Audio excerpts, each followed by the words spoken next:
अस्सलाम वालेकुम स्टूडेंट्स, आज हमारा लेक्चर नंबर 19 है और आज हमारे ऑब्जेक्टिव्स ये हैं कि सबसे पहले हम प्रीवियस लेक्चर की रिवीजन करेंगे और सेकंड ऑब्जेक्टिव ये है कि आज हम सिंबल टेबल की एक और एग्जांपल देखेंगे और स्कोप मैनेजमेंट को डिटेल से देखेंगे। तो लास्ट लेक्चर में हमने देखा था कि कंपाइलर जो है वो बैकएंड के ऊपर कोड की जो मेमोरी की एलोकेशन है वो किस तरीके से करता है। तो कोड के दो पार्ट्स हैं, एक वो पार्ट है जिसके अंदर हमें चीज़ों का पता होता है पहले से, जैसे हमारे पास प्रिमिटिव डाटा टाइप है। प्रिमिटिव डाटा टाइप्स में हमारे पास इंटीजर आ जाता है, फ्लोट आ जाता है, हमारे पास स्ट्रिंग आ जाता है। तो ये हमारी बिल्ट इन डाटा टाइप्स हैं, तो इसका हमें पहले से पता होता है। तो हम इनको मेमोरी में वो लोकेशन देते हैं जो कि फ़िक्स्ड मेमोरी होती है, हमें पहले से ही पता होती है। तो अगर आप इस मेमोरी को देखें तो हम इसके दो पार्ट्स हैं। एक ये वाला पार्ट है जो कि फ़िक्स्ड मेमोरी है, जो हमें पहले से ही पता है, लेकिन ये वो वाला पार्ट है जो कि रन टाइम के ऊपर हम डिसाइड करते हैं कि डायनामिकली प्रोग्राम को कितनी स्पेस जो रिक्वायर है वो हम इसको एलोकेट करते हैं। तो उसके अंदर भी हम स्टैक को इस्तेमाल करते हैं और हीप को करते हैं। तो स्टैक जो होता है वो डाउनवर्ड जो है वो उसकी जो है प्लेसमेंट होती है, जबकि हीप जो है वो अपवर्ड जो है वो मूव करती है। तो इस तरीके से कंपाइलर बैकएंड के ऊपर हमारे कोड को जो है वो मेमोरी एलोकेट करता है। इसमें हमने हीप का डिस्कस किया था। तो हीप हमारे पास एक डाटा स्ट्रक्चर है जो कि इन टर्म्स ऑफ ट्री जो है वो हमें इसकी वैल्यूज़ नज़र आती हैं, जिसमें मिन हीप भी होता है, मैक्स हीप भी होता है। तो ये लास्ट लेक्चर में हमने डिटेल से देखा था। फिर हमने बात की थी पैरामीटर पासिंग की। तो पैरामीटर्स क्या होते हैं? जब एक फंक्शन दूसरे फंक्शन को जब भी कोई वैल्यूज़ पास करता है तो थ्रू पैरामीटर्स के ही हम उसको पास करते हैं। तो इसकी भी आगे दो टाइप्स हमने देखी थी। एक हमारे पास पैरामीटर में आर वैल्यू होती है और एक एल वैल्यू होती है।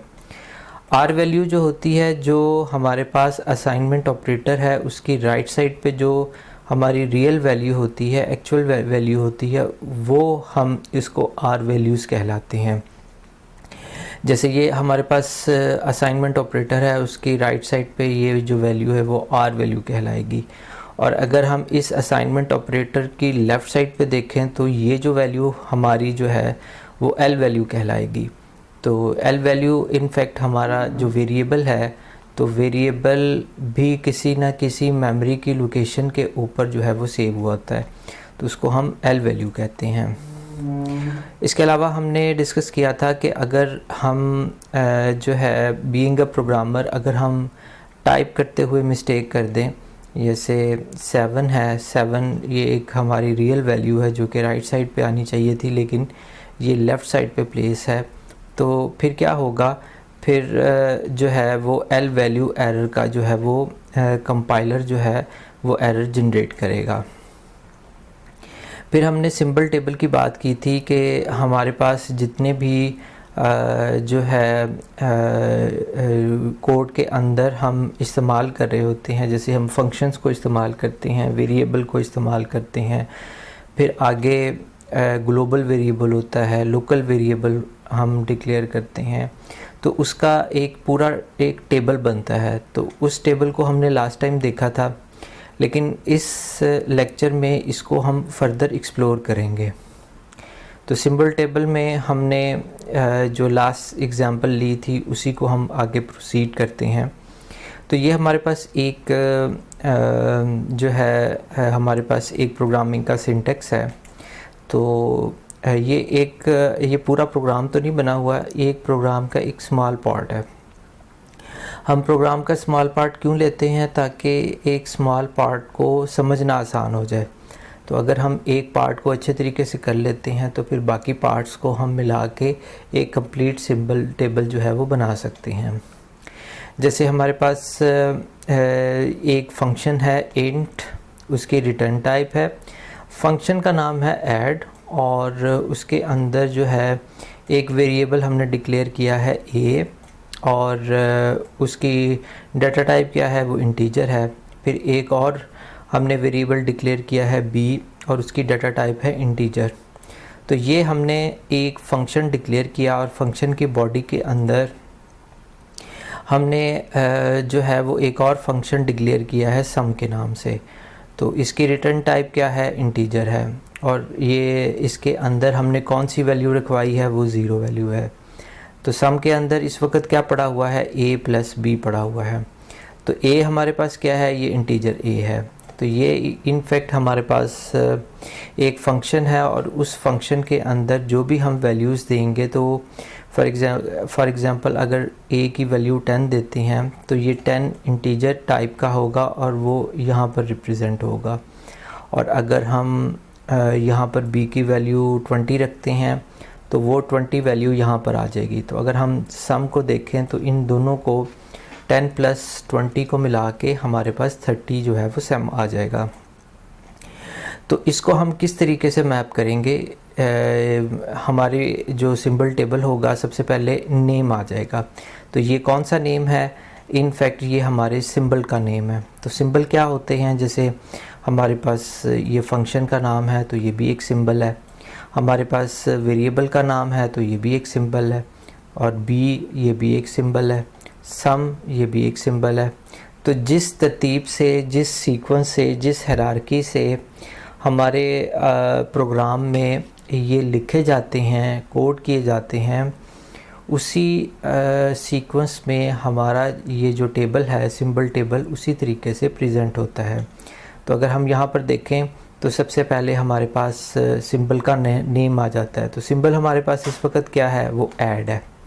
अगर हम इसको देखें तो ये ऐड क्या चीज़ है, ये किस टाइप का है।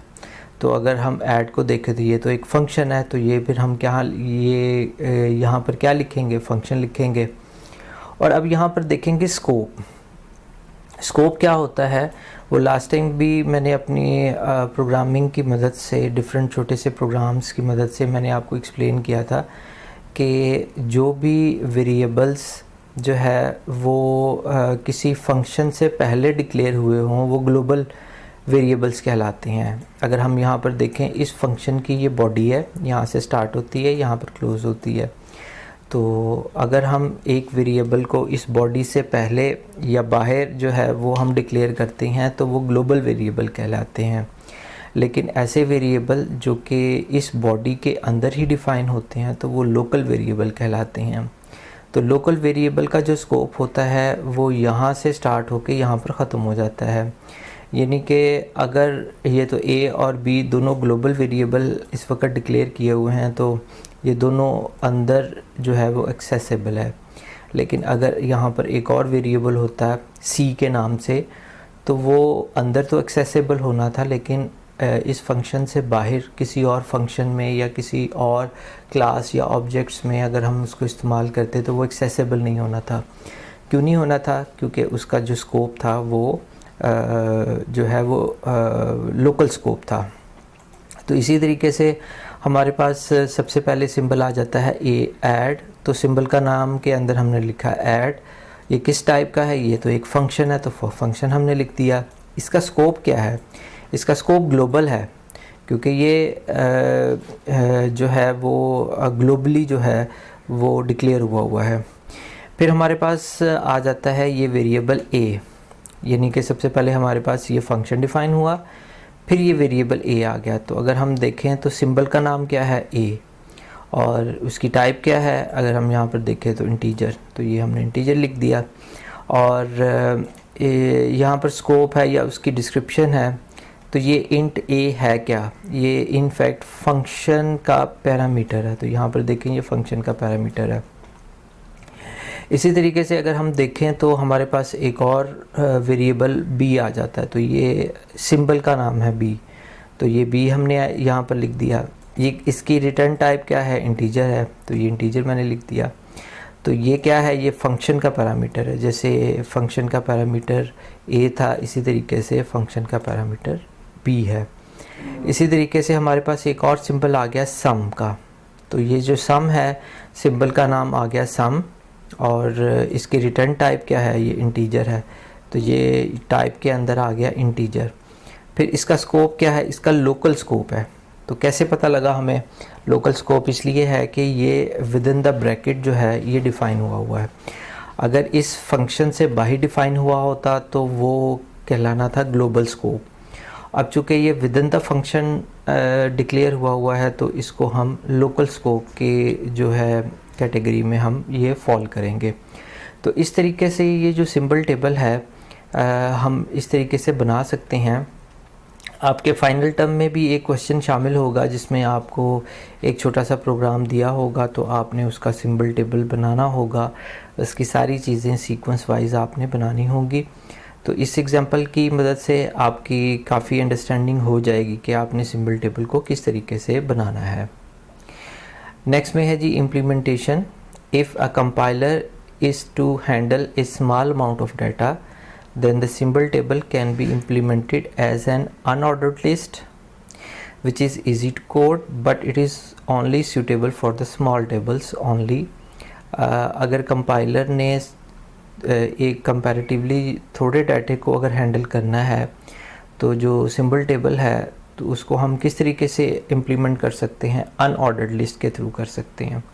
तो हमारे पास दो लिस्टें होती हैं, एक ऑर्डर्ड लिस्ट होती है, एक अनऑर्डर्ड लिस्ट होती है। अनऑर्डर्ड में कोई ऑर्डर नहीं होता, किसी भी ऑर्डर में उसको प्लेस किया जा सकता है, जबकि ऑर्डर्ड लिस्ट में 1 2 3 4 इस तरीके से कैटेगराइज उसको किया जाता है। But a symbol table can be implemented in one of the following veg. तो अगर आपने सिंबल टेबल को बनाना है तो आपके पास 3 टाइप्स ऑफ डाटा स्ट्रक्चर हैं। एक आपके सामने लीनियर है और एक बाइनरी सर्च है और एक हैश टेबल है। लीनियर तो ये होता है कि 1 बाई 1 करके आप उसको करते हैं, जबकि बाइनरी सर्च ट्री, बाइनरी का मतलब होता है 2। तो बाइनरी सर्च ट्री बेसिकली हमारे पास एक ऐसा ट्री होता है जिसके अंदर 2 शाखें होती हैं। बाइनरी है ना, 2 शाखें होती हैं। इसी तरीके से हैश टेबल है। तो हैश टेबल को आगे जाके नेक्स्ट स्लाइड में मैं आपको एक्सप्लेन कर देता हूँ कि ये हैश टेबल है क्या। Among all symbol tables are mostly implemented as hash tables. तो हैश टेबल्स में ज़्यादातर जो है वो सिंबल टेबल जो है वो इम्प्लीमेंट किए जाते हैं। Where the source code symbol itself is treated as a key for the hash function and the return value is the information about the symbol. तो यहाँ पर 2 चीज़ों की डिस्कशन की हुई है। एक की डिस्कशन की हुई है, एक हमारे पास हैश फंक्शन को डिस्कस किया हुआ है और उसकी वैल्यू को किया हुआ है। तो ब्रॉडली अगर देखें तो की वैल्यू का पेयर होता है हैश टेबल। तो हैश टेबल को देख लेते हैं, ये किस किस्म का डाटा स्ट्रक्चर है। जैसे हमारे पास ये की है, की के अंदर हम कोई भी डाटा सेव कर सकते हैं। जैसे हमारे पास ये जॉन स्मिथ है, लिज़ा है और भी हैं। और जॉन स्मिथ का जो फ़ोन नंबर है, इनफैक्ट ये फ़ोन नंबर्स हैं, तो ये वैल्यू में हम सेव करते हैं। ये हमारी की है और ये हमारी वैल्यू है। यानी कि लिज़ा स्मिथ को जब हम कॉल करेंगे तो उसकी वैल्यू ट्रिगर हो जाएगी, वैल्यू प्रेजेंट होगी। तो इसको हम हैश टेबल कहते हैं। तो इसके अंदर डिफरेंट हैश फंक्शंस इस्तेमाल हो रहे होते हैं। अगर आप यहाँ पर देखें तो ये इंडेक्सिंग की हुई है ताकि किसी भी डाटे को अच्छे तरीके से फास्टली जो है वो एक्सेस किया जा सके। तो अगर डेटाबेस आपने पढ़ी है तो इंडेक्स को अंडरस्टैंड करना आपके लिए आसान है। और अगर आपने डाटा स्ट्रक्चर में ऑलरेडी बाइनरी सर्च ट्री किया हुआ है या हैश फंक्शंस किए हुए हैं, हैश टेबल किया हुआ है, तो फिर आपके लिए इसको समझना आसान हो जाएगा। तो ये एक डाटा स्ट्रक्चर है, इसको इस्तेमाल करते हुए जो है वो हम है अपने जो है सिंबल टेबल उसको हम बना सकते हैं। अब हम ऑपरेशंस की बात करते हैं। ऑपरेशंस का मतलब ये होता है कि किसी काम को सर अंजाम देना। तो किसी काम को हम किस तरीके से सर अंजाम दे सकते हैं। अगर हम प्रोग्रामिंग की बात करते हैं तो हमारे पास फंक्शंस होती हैं जिसकी मदद से हम किसी भी टास्क को परफॉर्म कर सकते हैं। A symbol table either linear और हैश। तो या तो सिंबल टेबल लीनियर वे में आपने इम्प्लीमेंट किया होगा या हैश फंक्शन के थ्रू या हैश टेबल के थ्रू जो है आपने इम्प्लीमेंट किया होगा। Should provide the following operations. तो अभी हम एक ऑपरेशन की बात करेंगे, फिर आगे लुकअप का भी फंक्शन या ऑपरेशन की हम बात करेंगे। तो इंसर्ट को देख लेते हैं। This operation is more frequently use by analysis phase. तो पहली बात तो ये होगी, तो ये जो इंसर्ट का जो फंक्शन है ये एनालिसिस फेज़ में इस्तेमाल होता है। The first half of the compiler where the tokens are identified and names are stored in the table। तो जब हमारे पास सोर्स कोड आता है और सोर्स कोड के हम टोकन्स बना लेते हैं, फिर उसकी स्ट्रीम्स बना लेते हैं, तो नेक्स्ट हमारा जो हमारा स्टेप होता है वो ये होता है कि एनालिसिस फेज़ क्या करता है, इस फंक्शन को इस्तेमाल करता है। इस फंक्शन को क्यों इस्तेमाल करता है? ताकि हमने ये जितने भी टोकन्स हैं उनको हम सिंबल टेबल के अंदर जो है वो अरेंज कर दें। This operation is use to add the information in the symbol table about unique names occurrence in the source code. The format और structure in which the names are stored depends upon the compiler in hand. तो ये वही वाली बात हो गई कि insert function की हमें ज़रूरत पड़ी। क्यों ज़रूरत पड़ी? क्योंकि हमारे पास टोकन्स आ चुके हुए हैं, अब हमने उन टोकन्स की अरेंजमेंट करनी है। उसमें से हम सिंबल का नाम लेंगे, उसकी टाइप लेंगे और उसका स्कोप लेंगे और उसको टेबल्स के अंदर जो है वो अच्छे तरीके से मैनेज करके रख देंगे। An attribute for a symbol is the source code is the information associated with that symbol. This information contains the value, state, scope and type about the symbol। तो ये वही वाली बात हो गई कि जब हम इसको सिंबल टेबल में हम इसको जो है वो स्टोर करेंगे, तो फिर हम क्या करेंगे कि सिंबल का नाम क्या है, उसका स्कोप क्या है, उसकी टाइप क्या है, इसकी कौन सी स्टेट है। तो ये सारी इन्फॉर्मेशन हम सिंबल टेबल में जो है वो ऐड करेंगे। तो ये ऐड कौन करके देगा? ये हमें इंसर्ट का ऑपरेशन करके देगा। The insert function takes the symbol and its attribute as argument and store the information in the symbol table. तो ये वही वाली बात होगी जो भी हमने डिस्कस की है। अब हम एक एग्जांपल लेते हैं। फॉर एग्जांपल इंट ए। जैसे ही आप इंट ए लिखते हैं तो फिर बैकएंड पे क्या होता है? कंपाइलर जो है कंपाइलर इस ऑपरेशन को यूज़ करेगा। ये कौन सा ऑपरेशन है? ये वही वाला ऑपरेशन है इंसर्ट का। तो हमने चूँकि लिखा है इंट ए, तो इंट ए को एज ए आर्गूमेंट या एज ए पैरामीटर इसको पास कर दिया जाता है। और पास करने के बाद हमारे पास एक और फंक्शन होता है जिसको हम लुकअप फंक्शन कहते हैं। तो लुकअप फंक्शन से पहले इंसर्ट ए इंट, ये जो अभी हमने लिखा था ये सिंबल टेबल में इंसर्ट हो जाता है। तो अब हमारे पास इंसर्ट के अलावा लुकअप की भी एक ऑप्शन है। तो अब हम देख लेते हैं कि लुकअप का ऑपरेशन फर्दर आगे क्या करता है। तो लुकअप के ऑपरेशन को हम देख लेते हैं। Lookup operation is used to search a name in the symbol table to determine. अब हमने इस इंसर्ट ऑपरेशन की मदद से हमने टेबल के अंदर जितने भी हमारे सोर्स कोड में सिंबल इस्तेमाल हुए हैं, उसकी टाइप इस्तेमाल हुई हुई है, उसका स्कोप इस्तेमाल हुआ है, उसकी स्टेट इस्तेमाल हुई हुई है, तो वो इन्फॉर्मेशन तो हमने टेबल में रख दी। तो अब उस टेबल में हमने सर्चिंग करनी है। तो सर्चिंग करने के लिए फिर हमें क्या करना पड़ेगा? हमें एक और फंक्शन की ज़रूरत पड़ेगी जिसको हम कहते हैं लुकअप ऑपरेशन। तो लुकअप ऑपरेशन के जो इस फंक्शन की फर्दर क्या फंक्शनैलिटीज़ हैं, वो क्या क्या चीज़ें देखता है, इससे हमें कौन कौन सी फंक्शनैलिटी अचीव होगी वो हम देख लेते हैं। If the symbol exist in the table, तो लुकअप का पहला फंक्शन ये है कि जो हम कहते हैं कि जी ये हमारे पास एक टेबल है सिंबल टेबल, इसके अंदर स्पेसिफ़िक सिंबल टेबल को ढूंढो, स्पेसिफ़िक सिंबल को ढूंढो इस टेबल के अंदर। तो लुकअप का जो फंक्शन है वो उसको ढूंढता है। If it is declared before it is being used, तो क्या ये पहले से डिक्लेयर हुआ था।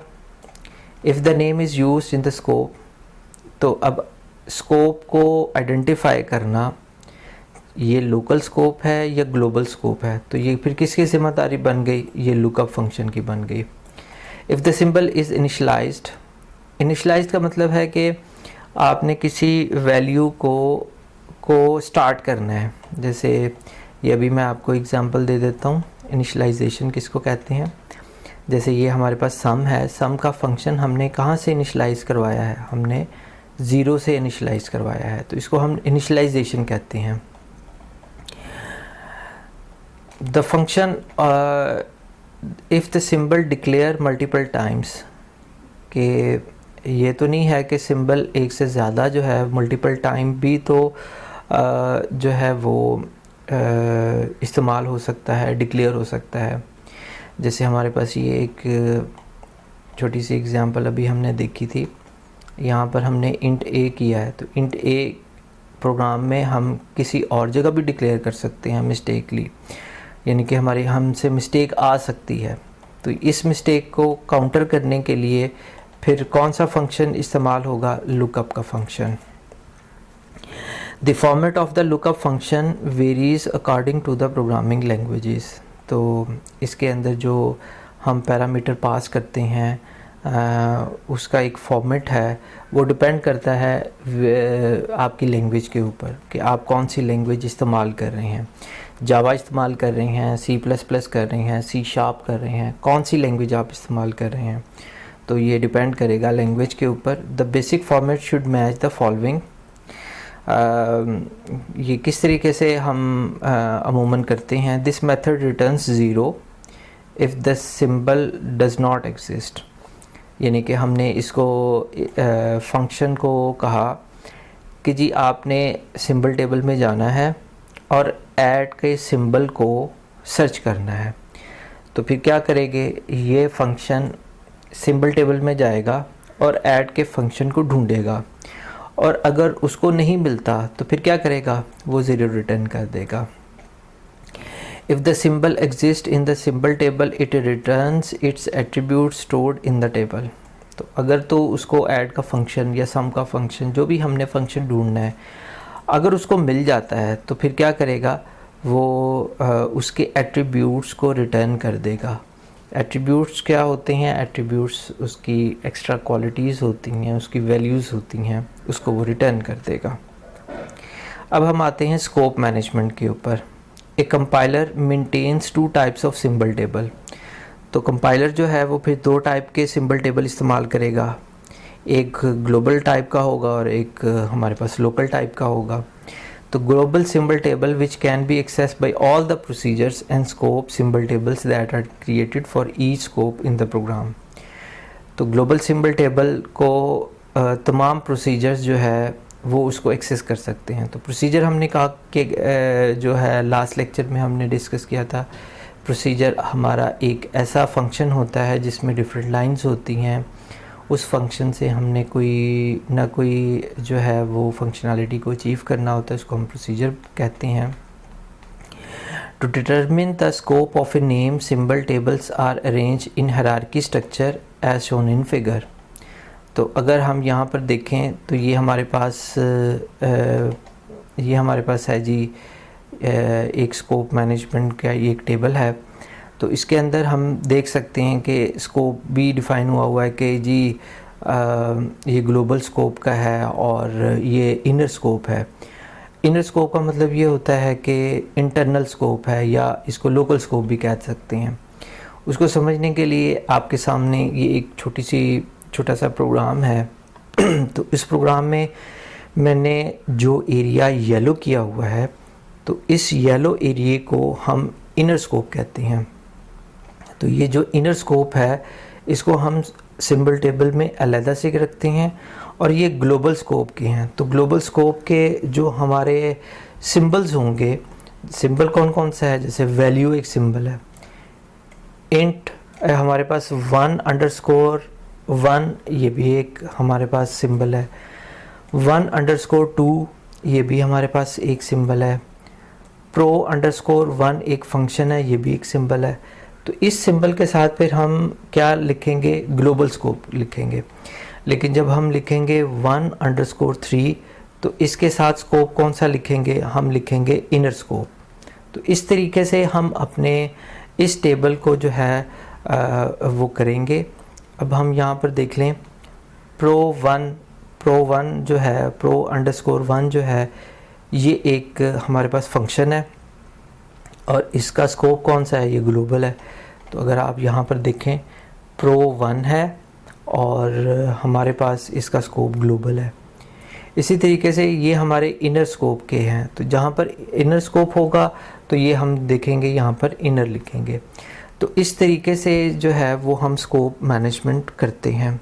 तो आई डू होप कि इस लेक्चर की मदद से आपकी काफ़ी अंडरस्टैंडिंग हो गई होगी कि आपने प्रोग्रामिंग, अगर आपको छोटा सा एक प्रोग्राम दिया गया हो तो उस प्रोग्राम को आप सिंबल टेबल में किस तरीके से जो है वो कन्वर्ट करेंगे। टेक केयर, अल्लाह हाफिज़।